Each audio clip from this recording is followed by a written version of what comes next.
Welcome back to this video. My name is Rafi Yakub right here, and in today's video I will show you on how to turn on flashlight for incoming calls on Android phone. So let's see.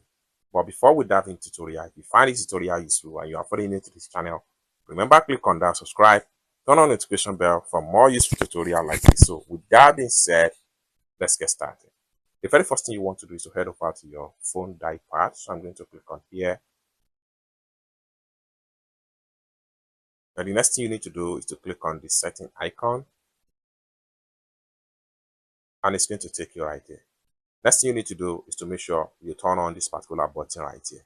It's as simple as that. So basically, this is how to simply turn on flashlight for incoming calls on Android phone. I hope you really got value for this video. If you find this video useful, give this video a big like, and also remember to subscribe to the channel for more useful tutorial like this. Thank you so much for watching, and I hope to see you in my next video. Bye for now.